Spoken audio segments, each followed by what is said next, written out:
Parlons femmes dans ce journal. Les mouvements Rien sans les femmes a primé quelques personnalités, institutions et partis politiques qui ont passé à l'acte en nommant les femmes aux instances des prises de décision. La cérémonie des remises des trophées a eu lieu à l'hôtel Sultani.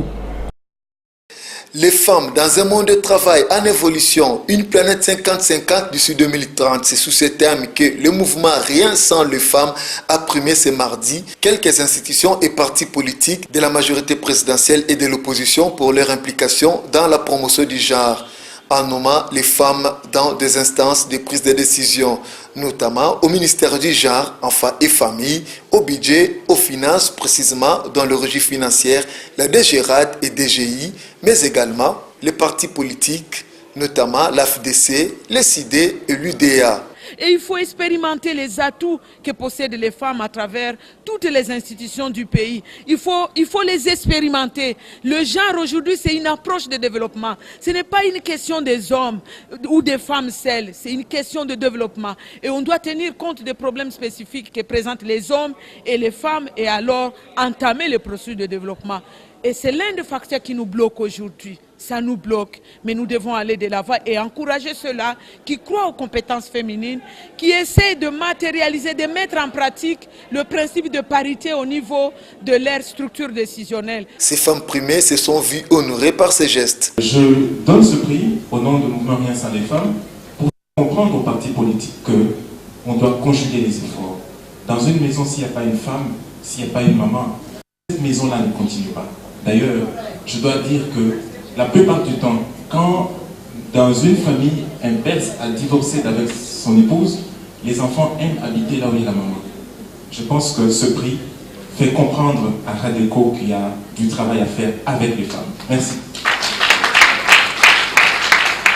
Et nous savons très bien que quand nous avons commencé, c'était comme l'aventure. Mais aujourd'hui, ça se confirme. Madame Thatcher, c'est la première dame qui a créé un parti politique au Congo, dans le temps difficile. Et aujourd'hui, cette femme ne s'est pas laissée seulement sur le parti. J'ai pensé, pour tirer encore mes sorts, j'ai créé encore l'Alliance des femmes leaders politiques. Signalons qu'à cet effet, différentes formations politiques ont pris l'engagement de travailler désormais avec les femmes dans les instances de décision en signant un acte d'engagement.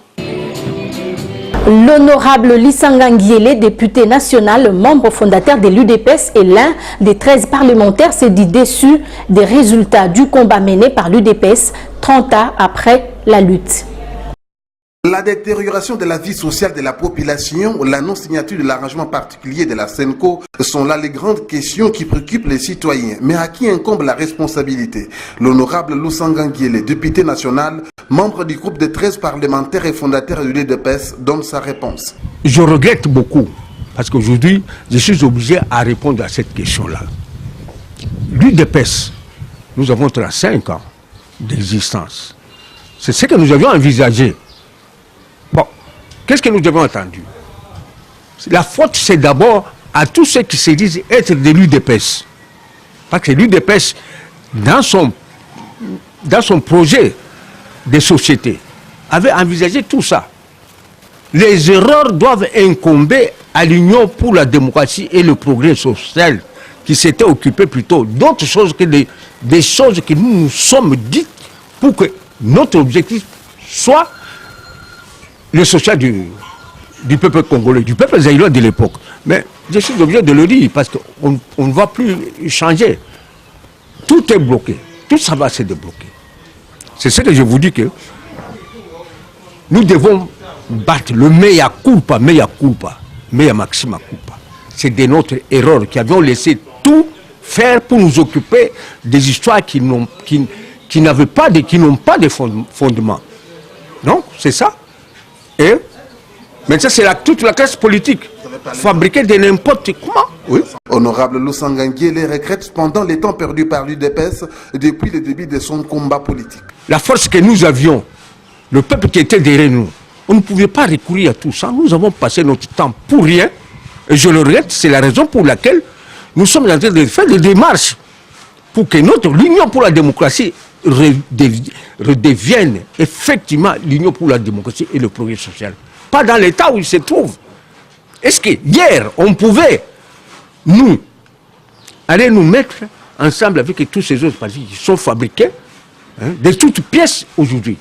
Mais maintenant, tu vois, rien que pour ce qu'ils ont appelé là, la Senko, l'accord de la Senko, ils sont en train de s'échanger des coups pour des postes. Si vous m'avez suivi hier, dans ce que j'ai dit, l'UDPS n'était pas là pour les postes. Les postes pouvaient devenir en deuxième position. Notre, c'est d'abord le social. Nous occuper du social. Mais maintenant, tout est bloqué. Et notre président qui était avec ça, fort malheureusement, et paix à son âme, nous a quittés. Il est parti. On traite avec qui? Qui pourra lever la voix là-bas pour parler au nom du peuple plutôt. Mais maintenant, tu vois comment ils s'arrachent. Ils se battent, mais c'est pour le poste. D'où il a lancé cet appel. Je fais appel à tout le monde, et surtout à tous ceux qui sont comme cadres de l'UDPS, à ceux qui viennent. Le collège des fondateurs de l'UDPS a pris les affaires en main, parce que nous comptons nous réunir. Nous faisons appel à tous ceux de l'UDPS. Tous les fondateurs présentement, nous sommes déjà ici. Ceux qui étaient en Europe sont revenus depuis avant-hier. Nous sommes là. Et nous avons demandé l'audience pour qu'on nous reçoive. Voilà comment on se dispute le parti. Il y a même ceux qui parlent au nom du parti.